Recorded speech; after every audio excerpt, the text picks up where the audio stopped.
पाणी चहा दिला ना, नाही तरी पण माझ्यासाठी प्लीज घ्या ना. पिहू, पिहू माझी मुलगी दे ना.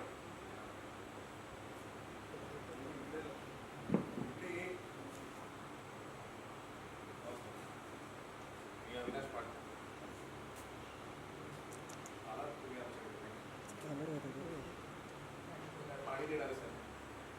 चहा वगैरे काही विचारायची पद्धत नाही त्याच्या पाहुण्याला. पिहू जरा ये. सॉरी दे ना, दे ना. आणि इकडून दे, इकडून. दे, ये, दे. दे, दे, दे. सांभाळून दे. आता घ्याच तुम्ही पट्ट्यावर.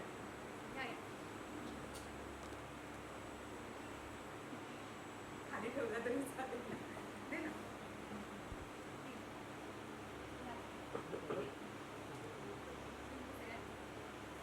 जा आता.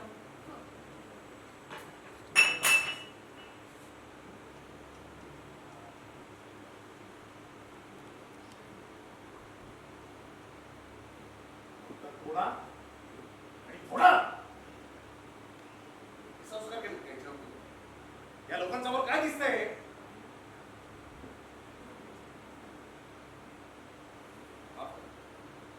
जोडायचं म्हटलं ना तर सगळं काही जोडतं. घर, नाती आणि हा कप सुद्धा.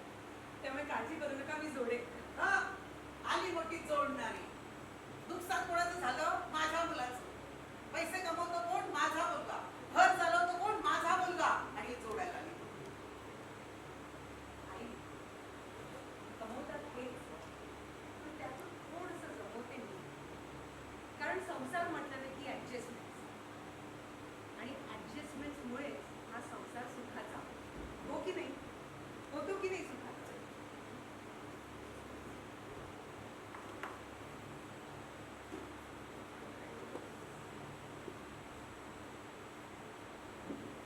कधी मुलगी, कधी बहीण, पत्नी, कधी आई, अशा अनेक भूमिका मी निभावते. पण या भूमिका निभावताना कधी कधी मी स्वतःलाच विसरते. कधी पती, सासू सासरे, नणंद, दीर, जावई, भाऊजे, या सगळ्यांच्या इच्छांमध्ये कधी कधी मी माझी स्वप्न विसरते. पण हा, त्यांचा चेहऱ्यावरचा आनंद पाहिला मी मात्र सुखावते. तुम्हा सगळ्यांचं पुन्हा एकदा स्वागत.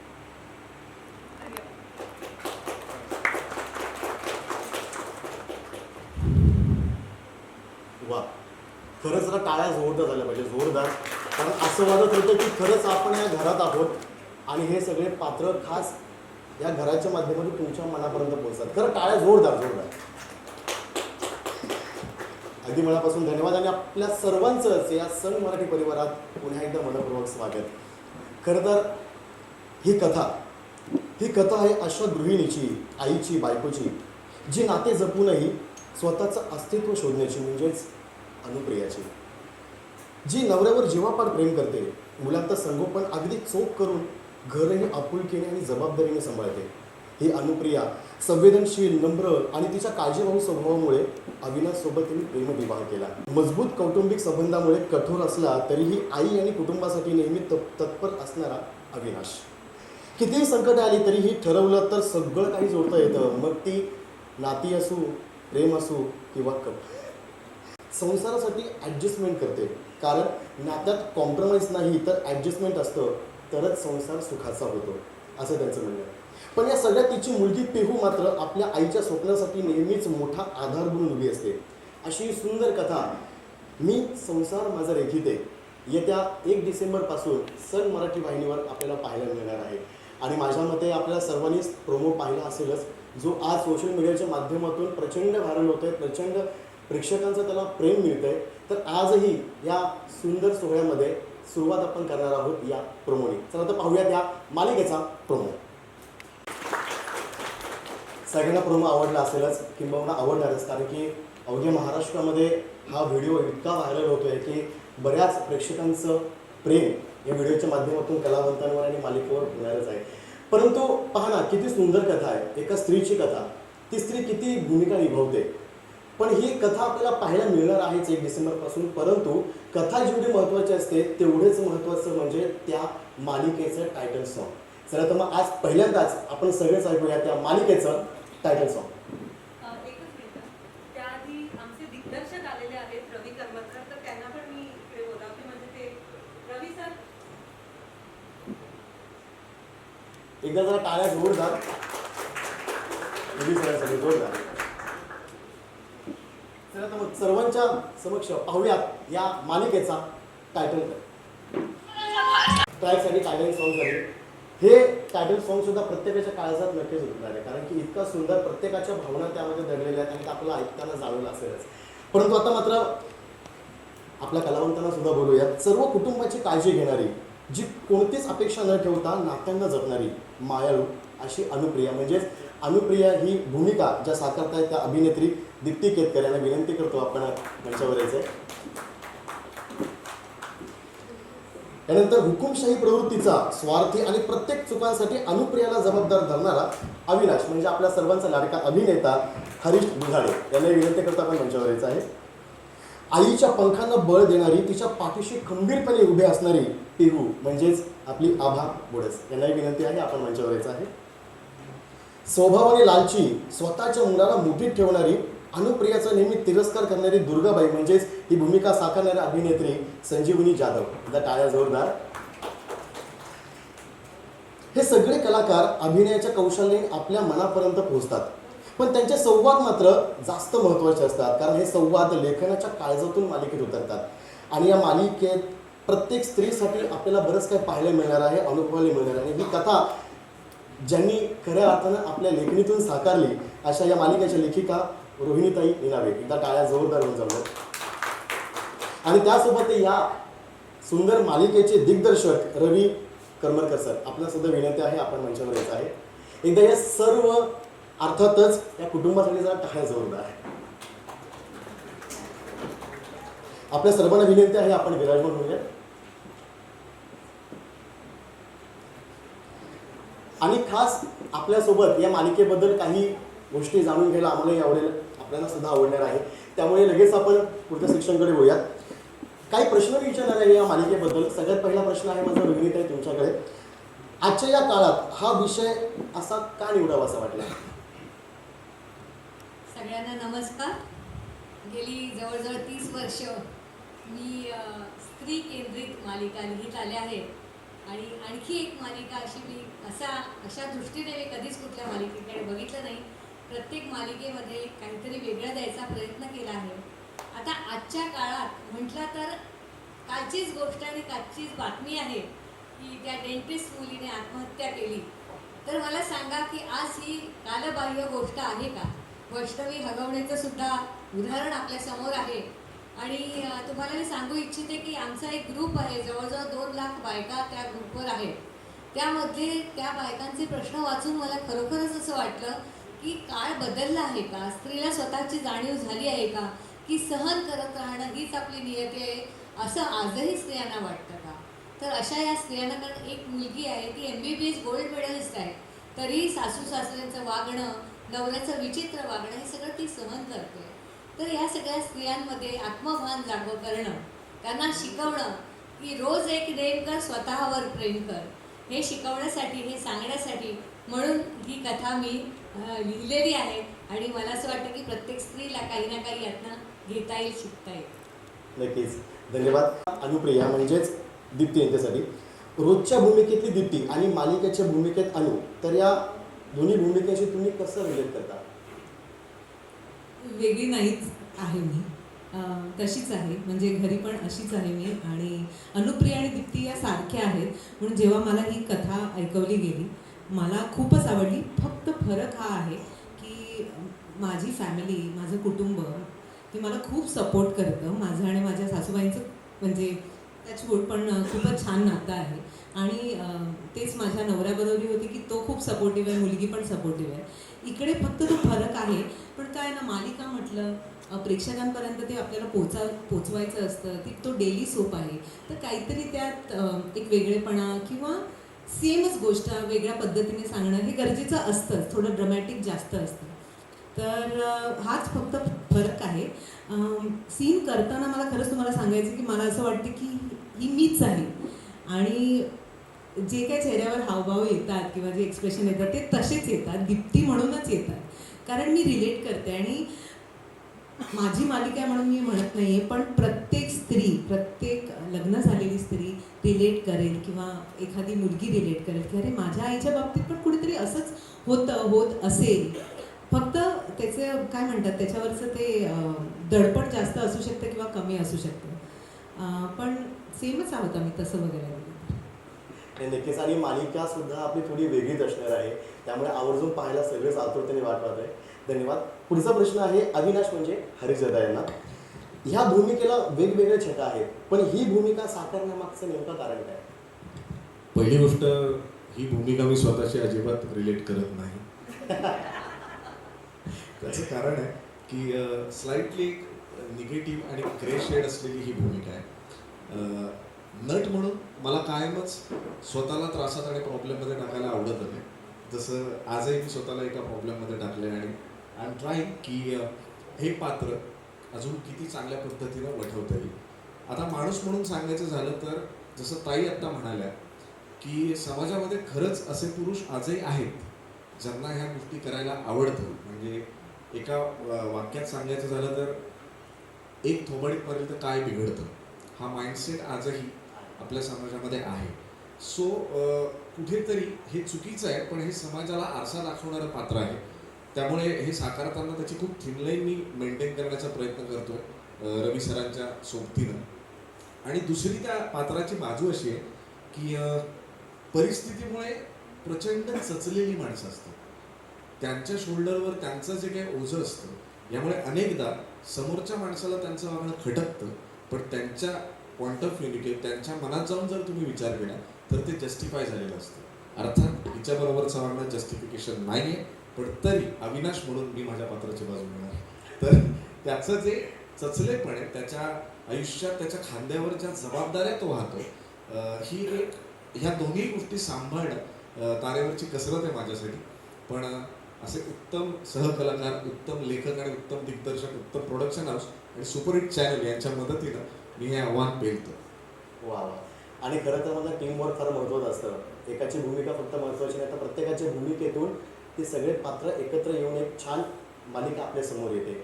आणि प्रोमोमध्ये पाहताना सुद्धा जाणवलं की तुमचा अभिनय, त्यांचा अभिनय, म्हणजे कुठे असं वाटत नाही की दुसरी कथा, ही आपल्याच घराची किंवा आपल्याच आजूबाजूला घडणाऱ्या कथेमधील ही एक कथा आहे. खूप छान. धन्यवाद. पुढे येणार आहे पुन्हा एकदा मी रोहिणी ताईंकडे. या मालिकेचा टायटल ट्रॅक लिहिण्यामागे काय विचार होता? अनेक मालिकांची शीर्षगीतं मी लिहिलेली आहेत. तर असं असतं की तुमच्या कथेचं जे सार आहे ते त्या 8 ओळींमध्ये तुम्हाला लिहायचं असतं. त्याप्रमाणे म्हणजे प्रेक्षकांना सहज समजेल अशा भाषेमध्ये एक स्त्री जी संसार तिचा टिकवायचा आहे, त्यांनी स्वतःहून निर्णय घेतला आहे की संसार टिकवायचा, नाती टिकवायची आहे आणि त्याचबरोबर तिचं एक स्वप्न आहे, स्वतःची सुद्धा एक ओळख असावी असं तिला वाटत असतं. ती ओळख ती शोधते आहे आणि प्रत्येकच स्त्री शोधत असते. त्या शीर्षगीतातून दाखवायचा प्रयत्न आहे. आणि खरं शीर्षक खूप छान झालेलं आहे. निलेश मनोरे यांनी संगीत दिलंय, बेला शेंडे यांनी गायलं. वा. पुढचा प्रश्न माझा असा आहे रवी सरांना, या मालिकेकडे बघण्याचा तुमचा दृष्टिकोन काय आणि ही मालिका रिअलिस्टिक ते रिलेटेबल होईल यासाठी तुम्ही काय विचार केला? सगळ्यात पहिले मला सांगावं वाटतं की कुठलीही मालिका कोणाच्या एकामुळे घडत नाही. हेच टीमवर्क, हे आमच्या सगळ्यांचं टीमवर्क आहे. आमची creative project head Shweta Galande ती एकता आहे मागे. श्वेता जरा पुढे येशील का? श्वेताजी, ही आमची main creative project head Shweta Galande. आणि पहिल्यांदा कॅरेक्टर तिने बघितले आणि रोहिणी त्यांनी बघितले, मग आम्ही बघितले. या मालिकेकडे बघण्याचा दृष्टिकोन जसं रोहिणीताई म्हणाल्या की समाजात आजही घडतंय, अन्यथा एवढ्या आत्महत्या झाल्या नसत्या किंवा असे पुरुष किंवा अशा मुली, अशा आई, अशा सासवा अशा दिसल्या नसत्या. ती सगळी माणसं मांडण्याचा मी प्रयत्न करतोय. मी नेहमी असं म्हणतो की कुठली मालिका करताना मी प्रयत्न करतोय, ती लोकांपर्यंत कसं पोहोचेल हे आत्ता आपल्याला ठरवता येत नाही आहे. पण अनुप्रिया नक्की आहे, अविनाश नक्की आहे समाजात, पिहू नक्की आहे. फक्त ते कसं आपण बघतो त्याच्यावर आहे. म्हणजे कुठलाही माणूस वाईट नसतो, त्याच्या भोवती सभोवताली असलेली परिस्थिती आणि त्या परिस्थितीतून तो जो घडतो त्यामुळे त्या माणसाला एक एक वेगळ्या शेड्स निर्माण होतात, ज्या आज अविनाशकडे आहेत, अनुप्रियाकडे आहेत. त्या लोकांचं खरं तर लव्ह मॅरेज आहे असं आमच्या मालिकेत आहे. आणि तरीसुद्धा ती ते का सहन करते ह्याची प्रश्नांची उत्तरही मालिका बघताना तुम्हाला कळतील. आणि मला वाटतं अनेक बायकांना, अनेक पुरुषांना, अनेक सासवांना ते रिलेट होईल की काय असं होतंय. सो ह्या टीमवर्कमधनं आम्ही हा करण्याचा प्रयत्न करतो, एवढंच मी म्हणू शकेन. धन्यवाद सर. यानंतर माझा पुढचा प्रश्न आहे पिहूसाठी, म्हणजे आपली आभा. तुझे तुला नेहमी म्हणते की माणसं तोडायची नसतात तर जोडायची असतात, आणि तुला त्यासाठी तडजोडही करावी लागेल. तर तुला हे पटतं का आणि किती पटतं? खरं तर मी जेनझी आहे, मी आजची मुलगी आहे आणि तशीच पिहू ही आजची मुलगी आहे. तर आजची मुलगी म्हणल्यावरती लगेच आईने सांगितलेलं की ॲडजस्टमेंट्स करणं किंवा हे पटत नाही मला, आणि अर्थात पिहूला पण नाही पटत. पण आमच्याकडे 3 जनरेशन्स आहेत, मी, माझी आजी आणि माझी आई. तर ह्या तिन्ही जनरेशन्सला एकत्र ठेवणारा धागा म्हणजे माझी आई आहे. ती मला संस्कार शिकवते की का गरज आहे ॲडजस्टमेंट्स करणं, किंवा आपण एक कुटुंब आहोत म्हटल्यानंतर प्रत्येकाला समजून घेणं का महत्त्वाचं आहे हे ती मला सांगते. सो अर्थात मला सुरुवातीला ते निगेटिव्हच वाटतं की का मी हे सहन करू, का तू हे सहन करतेस. पण आई त्याचा एक पॉझिटिव्ह पर्स्पेक्टिव्ह मला देते आणि त्याच्यातून मी शिकते की हो, समजून उमजून सुद्धा आपण जगू शकतो, कुटुंबातच नाही पण एक सोसायटीमध्ये सुद्धा. वा, छान. आणि मालिकेमधून हे पाहताना आम्हाला खूप आवडेल, कारण की जेनझी तू आता म्हणालीस त्या पद्धतीने बरेच जेनझी जे तुझ्या वयातले आहेत त्यांना सुद्धा काहीतरी शिकायला नक्कीच मिळेल मालिकेतून, ते पण तुझ्या भूमिकेतून. धन्यवाद. पुढचा प्रश्न माझा आहे दुर्गाबाई म्हणजे संजीवनी आहे. तुमच्या भूमिकेसाठी काय वेगळी मेहनत घेतली?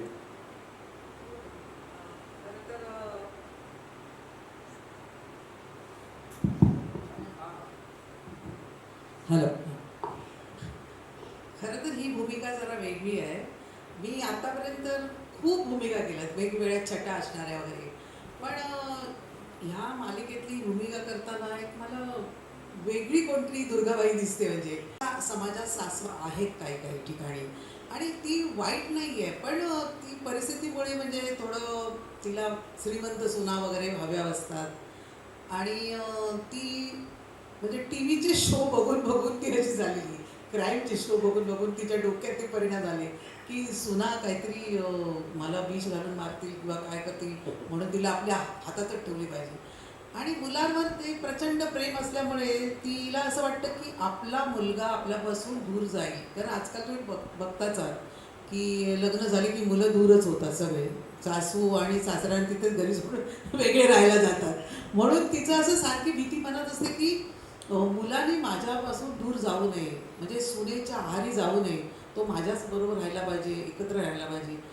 ही जी भूमिका आहे ना ती मी थोडासा अभ्यास करते, म्हणजे समाजात मी पेपर वगैरे वाचून वगैरे खूप असा अभ्यास करून मी भूमिका स्वीकारली आहे. आणि रोहिणीताईंनी त्याच्यात खूप वेगवेगळ्या छटा दिलेल्या आहेत, त्या मी करण्याचा खूप प्रयत्न करते. आणि सर तर आहेत, आमचं काही चुकलं वगैरे ते पटकन नाही असं करा असं करा. आणि खूप वेगळी भूमिका आहे ती, मला खूप मनापासून आवडली आहे. प्रेक्षकांना पण ही माझी भूमिका नक्कीच आवडली. आतापर्यंत मी ज्या ज्या भूमिका केल्या त्या सगळ्या प्रेक्षकांना आवडलेल्या आहेत. ही भूमिका नक्कीच आवडेल. आणि साथीला असले मोठे मोठे कलाकार असल्यामुळे तर प्रश्नच नाही आमचा. आमचे खूप छान होता सीन, तुम्ही बघालच, तुम्हाला आवडेलच नक्की. नक्कीच. कसं असतं, एखादी भाजी बनवण्यासाठी सगळे पदार्थ एकत्र येणं गरजेचं आहे, त्यामध्ये मीठ फार महत्त्वाचा घटक असतो, आणि तर मिठाशिवाय चवच नसते. तसं या मालिकेमध्ये तुमच्या भूमिकेतून आम्हाला नक्कीच पाहायला आवडेल. हो नक्कीच. धन्यवाद. हे तिखट आहे, हे मीठ नव्हे. मुळात तिखट नाही ना, मुळात तिखट नाही, मुळात तिखट गोडच आहे. नंतरचा प्रश्न माझा आहे अनुप्रिया म्हणजे दीप्ती. आपल्याला तुम्हाला पण मुलगी आहे, पण या मालिकेत तुमचं आणि तुमच्या लेकीचं बॉन्डिंग कसं आहे? तिचं माझ्या मुलीचं आणि माझं आणि हिचं आणि दोन्ही कम्पेअर केलं तर बॉन्डिंग कसं आहे? सारखंच आहे मला वाटतं है ना. माझी मुलगी फक्त माझी मुलगी जी आहे ती खूप कमी बोलते, ती पण कमी बोलते, पण मालिकेत खूप बोलते ती. आणि आम्ही आई आणि मुलगी नाहीच आहोत. आई आहे मी तिची, पण मैत्रीण आहे आणि प्रत्यक्षात पण मी माझ्या मुलीची मैत्रीणच आहे. कारण आजकाल ते गरजेचं आहे. म्हणजे आम्हाला ज्या शिस्तीत वाढवलं ती शिस्त पण आता लावणं गरजेची आहे. पण आजकालच्या बदलत्या काळामुळे त्यांच्याशी खूप फ्रेंडली होणं खूप गरजेचं आहे. इन राहणं गरजेचं आहे. तुम्हाला सगळ्या गोष्टी माहिती असल्या पाहिजे. आणि माझ्या मुलीबरोबर मी हा प्रयत्न करते की नेहमी जर मी चुकले तर मला असं वाटतं की आपले आई वडील आपल्याला सॉरी नाही म्हणायचे, मी पटकन सॉरी म्हणते. आणि पिहू आणि माझ्या बाबतीत पण असंच होतं की मी तिला समजावते, पण तिच्याकडनं बऱ्याचशा गोष्टी शिकते पण, आणि तिला सॉरी पण म्हणते, ती पण मला सॉरी म्हणते. सो ते रिलेशन एकदम छान होऊन जातं, एकदम आपलंसं होऊन जातं. जरी ती भीती राहत नाही की ही माझी आई आहे, किंवा प्रत्यक्षात पण माझ्या मुलीला माझी भीती नाही. आणि मला वाटतं पिहू आणि आभा या दोघांनाही माझी भीती नाही आहे. हो, म्हणजे आम्ही शिकतो एकमेकींकडनं. आणि सीन करताना पण आम्ही ऑफकोर्स थोडंसं काय म्हणतात एक्सपिरियन्स जास्त असल्यामुळे मी जर तिला सांगते तर ती ऐकते, पण त्याचबरोबर तीही मला बऱ्याच गोष्टी शिकवून जाते. किंवा आत्ता ज्या पद्धतीने तिने इतकं छान उत्तर दिलं आणि I felt so proud about it. खूप छान, घाबरली होती आधी, पण तसंच आमचं नातं आहे, छान गोड. आणि मालिका म्हणजे सीन्स करताना पण आमच्या दोघींच्या बाबतीत आम्ही खूप बिनधास्त असतो. कारण हे मला सांगायचं आहे, सर ना रवी सर ना खूप असं सूट देतात आम्हाला. मी त्यांना आत्तापर्यंत कधी एवढं बोलले नाही त्यांच्याशी. म्हणजे ते बघतात की बाबा करते का दीप्ती, हां ती करते ना, हां ओके मग आता देतोय मी सूट. हां जसं ताई म्हणाले की थोडंसं असं वाटलं की येऊन सांगून जातात की दीप्ती तू जरा हे कर, किंवा पिहू तू आईला असं धर किंवा हे कर ते. पण एकदा आम्ही सुटलो, म्हणजे मला आणि हरीशला तर ते फुल असं फ्री हँड देतात, चला चला चालू. आणि आम्ही चालूच होतो. थोडंसं आम्हाला खेचावं लागतं त्यासाठी खरंच. म्हणजे एक ॲक्टर म्हणून ना खूप बरं वाटतं ते परफॉर्म करताना की त्या व्यक्तीला, त्या डिरेक्टरला कळतंय की आम्हाला काय म्हणायचं आहे. तसंच पियूच्या आणि माझ्या बाबतीत पण तेच होतं. आमचे सीन उत्तम होतात. सीन उत्तम झालं की नातं सगळं उत्तम राहतं माझ्यासाठी तरी. थँक्यू. नक्कीच. पुढचा प्रश्न आहे अविनाश म्हणजे अर्थात हरीश दादा, या मालिकेचं वेगळं पण काय आहे तुमच्या दृष्टीकोनातून? मला असं वाटतं की अनेक मालिका ज्या आपण पाहतो त्याच्यामध्ये जसं मी आधी म्हणालो की समाजाचा आरसा म्हणून घडलेल्या घटना आपल्याला मालिकेत बघायला मिळतात. अनेक स्त्रिया कनेक्ट होतात की हो हो हे माझ्या आयुष्यात घडतं. पण एक स्टेप पुढे जाऊन आमच्या ज्या लेखिका आहेत त्यांनी त्याचं सोल्युशन देण्याचाही प्रयत्न केला. सो हे पात्र कुठेतरी त्या सगळ्या स्त्रियांचं प्रतिनिधित्व करणारं पात्र वाटतं, ज्या बायकांच्या मनात हा प्रश्न आहे की तू हे का सहन करतेस. आणि जेव्हा ही उत्तरं देते त्या प्रश्नांची, तेव्हा कुठेतरी त्यांचे प्रॉब्लेम सॉल्व्ह होतील ही आशा त्या सगळ्या स्त्रियांच्या मनात निर्माण होईल असं आम्हाला वाटतं मेकर्स म्हणून. कारण प्रत्येक वेळी काहीतरी आपल्या आयुष्यात वाईट घडलं की ज्या बातम्या आता आपण ऐकतो ते टोकाचं पाऊल उचललं जातं. पण मला असं वाटतं की डेफिनेटली 10 पैकी 9 मुलींना तरी हे वाटेल की जर ही सोल्युशन देते ना, आणि ही माझी मैत्रीण आहे, माझी सखी आहे आणि हिच्या सोल्युशनवर माझा विश्वास आहे ना, तर मी टोकाचं पाऊल नाही उचलता कामा. आणि हे जर एका जरी मुलीला वाटलं तर तो आमचा विजय. बरोबर. आणि पुढचा प्रश्न रोहिताईंना आहे. आपण एक स्त्री आहात, त्यामुळे तुमच्या विचारातून एक सुंदर लेखणीमध्ये साकारलेली ही मालिका सगळेच पाहणार आहेत. परंतु या मालिकेमध्ये किंवा ही मालिका लिहिताना त्यात तुमचं आवडीचं पात्र कोणतं?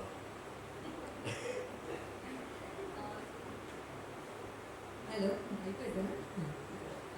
सगळेच पात्र अर्थातच आवडती असतात आणि माझ्या सगळ्या नायिका मला दामिनीपासून अवंतिकापासून सगळ्याच आवडत आहेत. तशीच अनुप्रिया पण माझ्या जवळचं पात्र आहे. पण आता विचारलं तर सांगू नकोस, पण माझ्या आवडतं पात्र अविनाश पाटकर आहे. कारण त्याला वेगवेगळ्या छटा आहेत. ते एकसुरी पात्र नाही आहे आणि वेगवेगळ्या कारणांमुळे तो वेगवेगळा वागतो आणि तो ग्रेने तो विक्षिप्त वागतो. ते विक्षिप्त वागताना दाखवताना मला खूप विचार करावा लागतो आणि हे मला एक आव्हान वाटतं. आणि मी त्याला पूर्ण ब्लॅक नाही केलंय का तो खोटा वाटेल, पूर्ण खलनायक वाटेल. तो का वागतो, कुठलीही व्यक्ती, मग ती माझी नायिका असो, सासू असो, कुठलीही व्यक्ती असो, भाऊ असतो, काय असो, तर हे सगळे वागताना का वागतात असं याच्यामागे कारण आहे.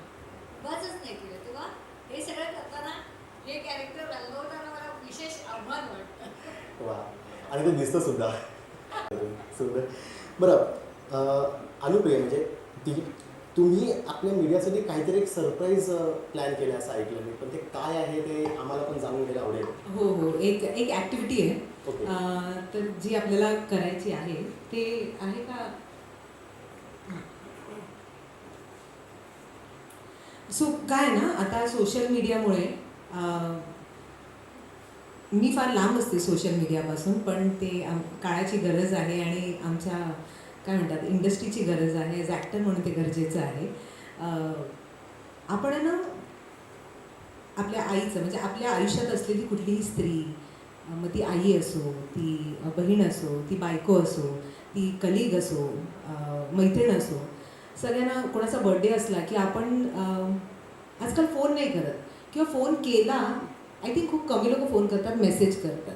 बरं एकदमच जवळचं असेल तर फोन करतात, प्रत्यक्षात विश करतात, पण सोशल मीडियावर टाकायलाच हवं एक फोटो तरी. किंवा म्हणजे मी ॲज दीप्ती मी काय करेन की मी कॉल करेन, भेटेन, पण ते शक्य नव्हतं. पण सोशल मीडियावर टाकणं गरजेचं असतं. तर मला ते खूप असं इंटरेस्टिंग वाटलं. आता तुम्ही सगळे एवढा वेळ काढून इकडे आला आहात, तर हे तुमच्यापर्यंत मी पोहोचवणार आहे.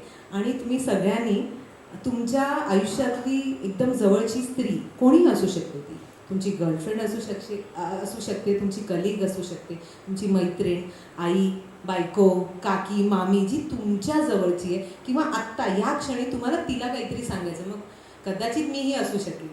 तुम्हाला काहीतरी लिहायचं, काहीतरी मेसेज तुम्हाला जो वाटतो तो, आणि तो तुम्ही त्यांना द्यायचा आहे, बरं का. आणि त्यानंतर ना देताना एक फोटो काढायचा आणि मला, माझ्या सगळ्या कोस्टार्सना, माझ्या चॅनलला, सन मराठीला, माझ्या टीमला, आणि मी संसारा माझा रेखीते याच्या इन्स्टा हँडलला तुम्हाला टॅग करायचं. प्लीज माझ्यासाठी हे कराल का तुम्ही, प्लीज प्लीज. म्हणजे तुम्हाला जे काही लिहायचं असेल ते तुम्ही लिहा. मग ते एका वाक्यात असेल, 2 वाक्यात असेल, हवं असेल तर मी एक्स्ट्रा सप्लिमेंट्स देईन, पण प्लीज प्लीज लिहा. आणि हो, तुमच्यापैकी ना दोघांना मी इकडे बोलवणार आहे, जर तुमची परवानगी असेल तर. आणि ते वाचणार होता मी, म्हणजे सर वाचते, तर मजा येईल. जरा करूया ना ही गंमत प्लीज माझ्यासाठी. हां, आणि पेन पण देऊ आम्ही तुम्हाला. ओके, मी द्यायला येते.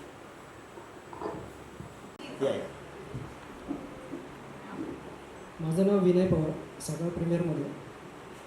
आईसाठी काहीतरी लिहिलं आहे. आज मला चान्स मिळाला आहे या मीटिंगमध्ये. प्रिय आई, तू खूप काही करतेस, कधी कधी चिडतेस, पण त्यामध्ये सुद्धा तुझं प्रेमच असते. माझ्या वाढदिवसा दिवशी माझ्या आवडीचं जेवण तू करतेस, आणि तुझ्या वाढदिवसा दिवशी सुद्धा आमच्याच आवडीचं जेवण करतेस. तू खूप काही करतेस आई. तू स्वतः आजारी असताना सुद्धा काळजी आमची करतेस. आई, तू खूप काही करतेस. वा, खरंच सुंदर. वा, खरी पोच पावते आपली मालिकेची आहे. खरंच एकदा टाळ्या जोरदार या ॲक्टिव्हिटीसाठी सुद्धा होऊन आपल्या सण मराठीसाठी.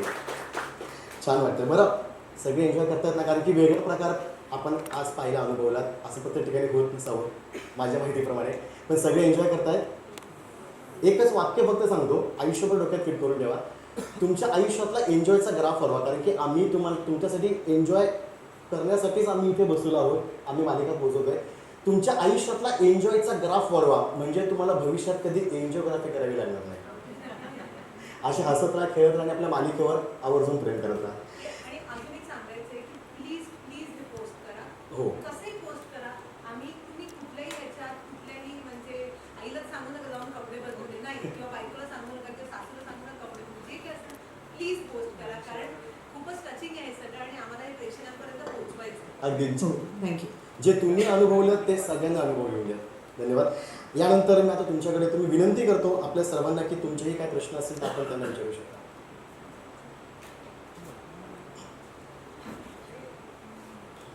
आपली आठवण कॅमेऱ्यामध्ये कैद करूयात. एक फोटोशूट आपण घेणार आहोत.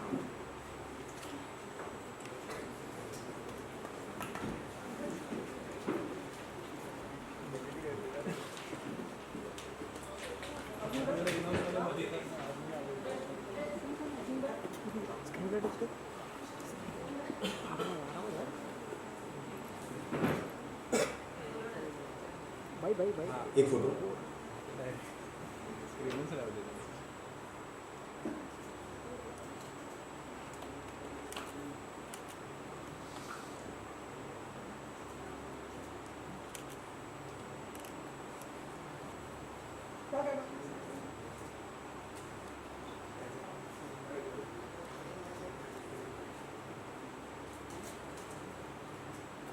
धन्यवाद. यानंतर आपण मालिकेच्या माध्यमातून अजूनही कलाकारांना भेटणार आहोतच, तर मी विनंती करेल अनुप्रिया मॅडम आपल्याला की आपल्या कुटुंबाची ओळख आपण करून द्यावीत आणि सगळ्यांना मंचावर बोलू. आमचं कुटुंब इतकं लहान नाहीये, आमचं कुटुंब खूप मोठं आहे. माझं कुटुंब.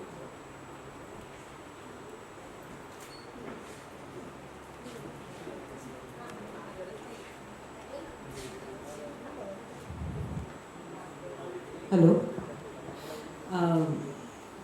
माझ्या कुटुंबातले इतर सदस्यांना मी आता स्टेजवर बोलवेन. सगळ्यात आधी म्हणजे माझे मोठे दीर राजन पाटकर. जरा टाळ्या. राजन पाटकर म्हणजे संदीप गायकवाड. तर सगळ्यांची इंट्रोडक्शन होईलच, पण मी आधी सगळ्यांना बोलवते, मग तुला जे बोलायचं ते बोल. त्यानंतर माझी मोठी जाऊ सीमा पाटकर म्हणजेच पूजा मयेकर.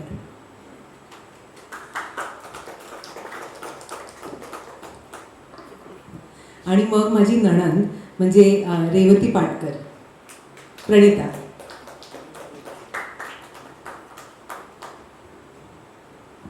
इकडे येतेस. आणि माझा गोड मुलगा प्रथम म्हणजेच वेद, प्रथम पाटकर. राजन, तुला काही बोलायचं आहे का तुझ्या पात्राबद्दल किंवा?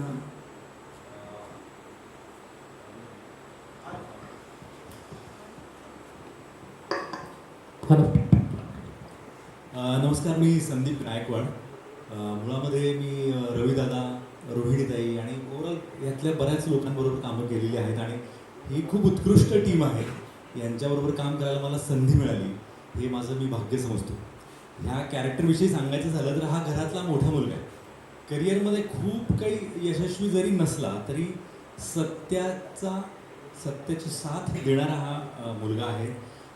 चुकत असेल कोणाचं तर तो कोणीही असेल, भाऊ असेल की जो आमच्या घरातला प्रॅक्टिकली टेक्निकली करता माणूस आहे, त्याचं चुकत असेल तरी मोठ्या भावाच्या नात्याने हा त्याला त्याची चूक दाखवून देण्याचा प्रयत्न करतो. वेळप्रसंगी अनुप्रियाच्या बाजूने उभा राहतो. सो असं ह्या कॅरेक्टरला से आहे आणि मला हे कॅरेक्टर प्रचंड आवडलेलं आहे आणि खूप एक्सप्लोअर करतो आहे रविदादाच्या गायडन्सखाली. खूप उत्कृष्ट चॅनल आहे, उत्कृष्ट आमचं प्रोडक्शन हाऊस आहे, खूप मजा येते. सहकलाकार पण खूप चांगले आहेत. So I am enjoying it. नमस्कार, मी पूजा महेंद्र. खरं सगळ्यात प्रथम तर तुम्ही सगळे आलात आणि आत्ता जी आपल्या इथे ॲक्टिव्हिटीज आहेत त्या इतका छान प्रतिसाद दिला, त्याच्यावरूनच कळून येतं की आमची सिरियल ही तितकी छान सगळ्यांपर्यंत पोहोचेल. आणि आता माझ्या पात्राबद्दल सांगायचं तर मी एक निगेटिव्ह शेड कॅरेक्टर करते, सीमा नावाचं. सीमाबद्दल सांगायचं तर ती थोडी कपटी आहे, घरात राजकारण करणारी आहे. तिला तिचं महत्त्व टिकवून ठेवायचं आहे. मग त्यासाठी ती जे काही होईल तिच्या परीने किंवा तिला अनुमुळे ह्या गोष्टी कराव्या लागतात. किंवा अनु जेव्हापासून तिच्या आयुष्यात किंवा या घरात आली आहे तेव्हापासून तिला असं वाटतं की आता माझं महत्त्व कमी होऊ शकतं. आणि मगाशी जसं रोहिणीताई म्हणाल्या की प्रत्येक माणसाच्या आयुष्यात अशी एक सिच्युएशन असते की त्याच्यामुळे ते असं वागतात. तसं सीमाच्याही आयुष्यात काही गोष्टी आहेत, जसं की तिला मुलबाळ नाही आहे. सो त्या थोड्याफार इन्सिक्युरिटीज आहेत म्हणून ती अशी वागते. सो हे सीमाला भेटायचं असेल तर आमची सिरियल बघा आणि असा छान प्रतिसाद द्या. थँक्यू. प्रणिता आचरेकरला मी सांगेन 2 शब्द. नमस्कार, मी प्रणिता आचरेकर.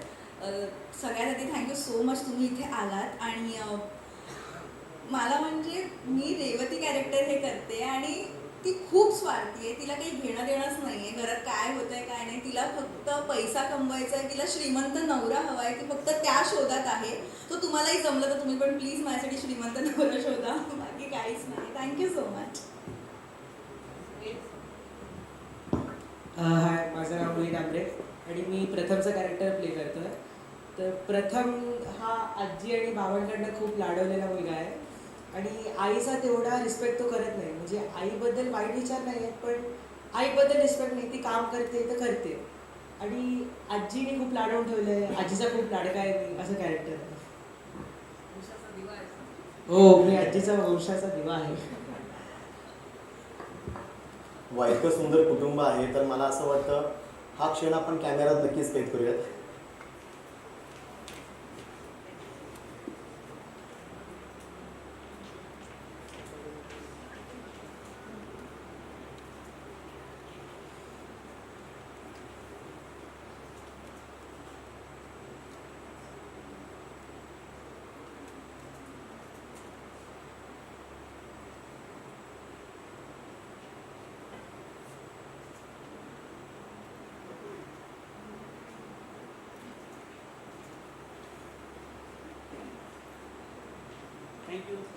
सगळ्यांचे मनापासून आभार आणि आपल्याला सुद्धा संपूर्ण टीमला मनापासून शुभेच्छा आणि सदिच्छा.